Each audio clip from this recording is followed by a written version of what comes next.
Before the world was born, when heaven was a symphony of light and song, one angel stood apart, not with a sword, not with rebellion, but with silence.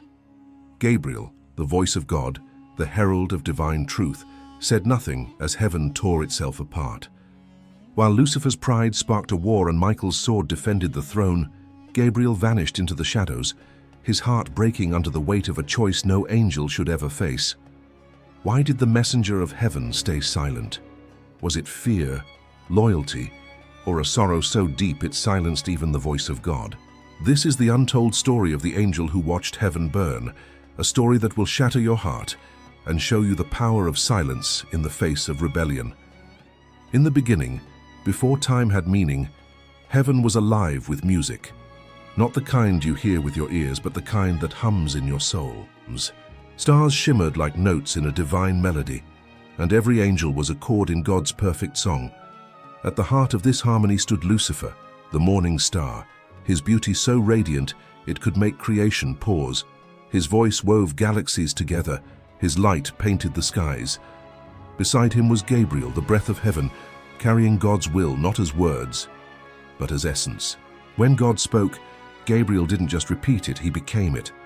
And then there was Michael, the defender, fierce and loyal, his strength a shield for the throne. Together, they were heaven's heartbeat.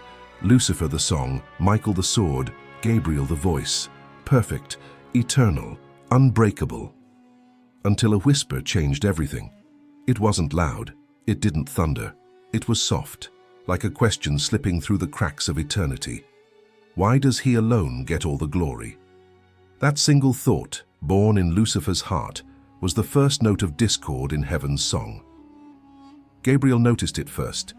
He saw the shift in Lucifer's eyes, the way his light flickered, not with worship, but with something darker, pride. One day Lucifer approached him, his voice gentle, almost tender. "Brother," he said, "have you ever wondered why we were made? Why must we bow if we're already perfect?" Gabriel froze. For the first time in eternity, no divine answer came. No words from God, no message to deliver, just silence. And in that silence, Lucifer smiled, a smile that hid a wound. "You feel it too, don't you?" he whispered. Then Gabriel saw it, a tear of light falling from Lucifer's eye. But it wasn't sorrow, it was resentment. In that moment, heaven felt human, touched by doubt, and Gabriel's heart began to break. Can you imagine it? A place of perfect light suddenly trembling with pain? Heaven had never known fear, but now it held its breath. Lucifer's whispers grew louder, his beauty tainted by pride. Angels began to listen, drawn to his pain, his questions. Why must we serve? Are we not divine too? Gabriel watched from a distance, his wings heavy, his voice silent. He didn't join the whispers, didn't raise a sword. He just waited, caught between love for his brother and loyalty to God. Have you ever loved someone so deeply that watching them drift away felt like losing a piece of yourself? That's where Gabriel stood, torn between two eternities, praying for an answer that never came. The tension in heaven grew unbearable. The stars hesitated to sing, their light dimming as if they sensed the coming storm.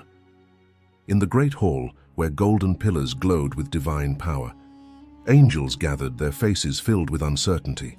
Lucifer stood at the center, his wings brighter than dawn, his voice like thunder wrapped in music. "We are light. We are divine. Why must we kneel?" he asked, his words shaking the heavens. Across from him stood Michael, his sword gleaming, his eyes fierce with loyalty. "You dare challenge the Almighty?" he roared.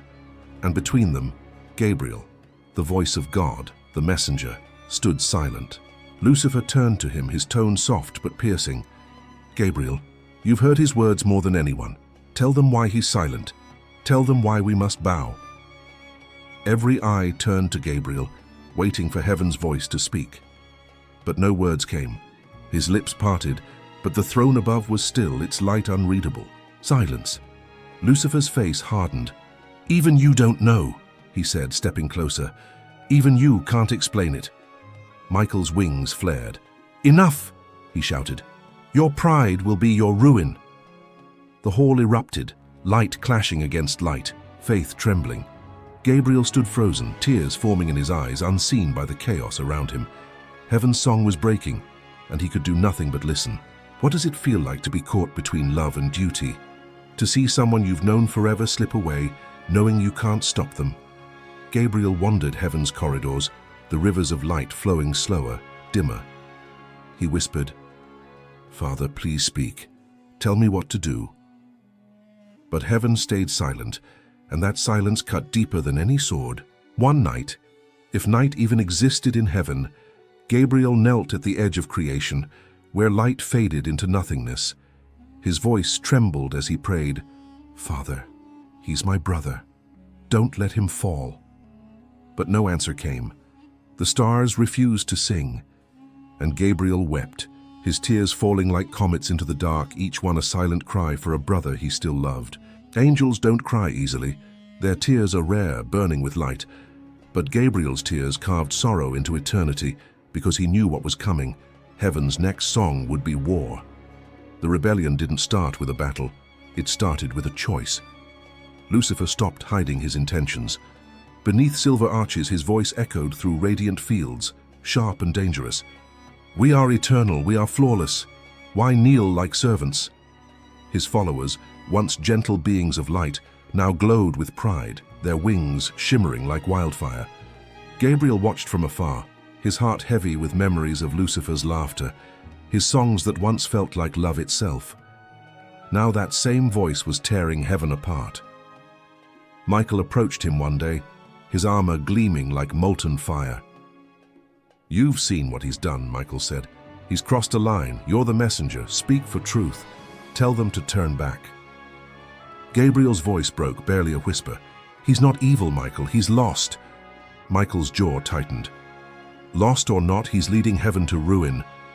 Then he turned and left, his wings cutting through the air like fire through smoke.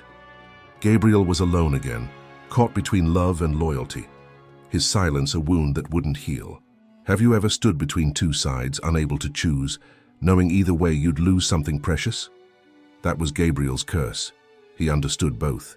He saw Michael's fierce devotion, but he also felt Lucifer's pain, his longing to be seen, to be more than a servant. Deep down, isn't that what we all want? To be loved for who we are, not just what we're made to be. One day Lucifer came to him, his light dimmed, his eyes weary but fierce. They stood on heaven's great bridge where rivers of gold poured into creation. For a long moment, neither spoke. Then Lucifer said, "You still won't stand with me." Gabriel's heart shattered. "I can't," he whispered. "You know I can't." Lucifer's voice softened, raw with pain. "Do you know what it's like to feel forgotten by the one you love most? To give everything and still be told you're not enough?" Gabriel swallowed hard. "He hasn't forgotten you. You've turned away from him." Lucifer's eyes burned, not with tears, but with fury. "No, Gabriel, he turned away from us. He gave us light but chained it to obedience. I just want to be free." Gabriel stepped closer, his voice trembling. "Free from what? From love? From the one who made you perfect?" Lucifer turned to the horizon and whispered, "Perfection is a prison." Those words burned through Gabriel's soul. Lucifer wasn't just rebelling against God, he was rebelling against himself.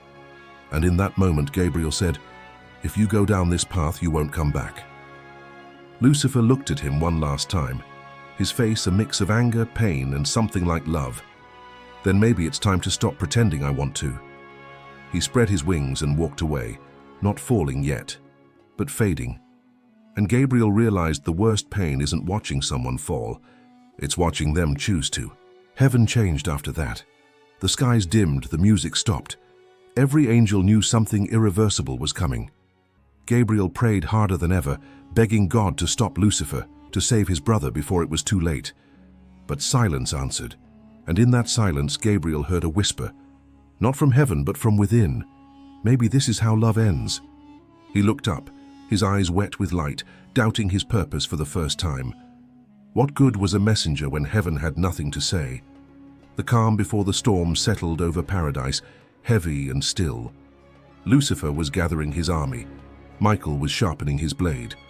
And heaven, radiant and eternal, held its breath one last time, When war came, it wasn't like any battle on earth. Heaven had known music, praise, but never this. The skies roared, light turned red, and the song of creation shattered. Lucifer's legions rose like a storm of fire and fury, millions of angels with eyes like dying stars. They weren't demons yet. They still looked like angels, and that made it worse. Gabriel stood atop a crystal spire, watching heaven tear itself apart. He couldn't tell friend from foe. Every falling beam of light could have been someone he loved. Michael led the loyal angels, his sword blazing with God's fire, his voice thundering, "You will not prevail, Lucifer." But Lucifer, radiant and unyielding, rose above the chaos, his voice like poetry dipped in sorrow. "Let him prove it, Michael. Let him speak for himself." His words cut through the battle, sharp with pain, begging for an answer. Gabriel felt it, not the anger, but the heartbreak buried beneath Lucifer's rebellion. Lightning fell like divine tears. Wings clashed. Rivers of light turned to smoke. Gabriel moved through the battlefield like a ghost, untouched, unseen. He wasn't sent to fight or speak, just to witness. Everywhere he looked, beauty was dying. Angels he'd known since creation fell, their radiance fading into shadow. He whispered, "Father, stop this. They don't know what they're doing." But heaven's silence was deafening. Then he saw them, Lucifer and Michael, two brothers, two flames of the same fire, colliding like the breaking of 1,000 suns. The force split the heavens, stars shattered, and reality wept. Gabriel fell to his knees, shielding his face as light tore through him. And in that light, he heard something. Not words, but a sound. God's sound. Not commanding, not speaking, but grieving. Even the Creator was mourning his children's war. When Gabriel opened his eyes, the battlefield was unrecognizable. Cracked skies, broken wings, dying stars.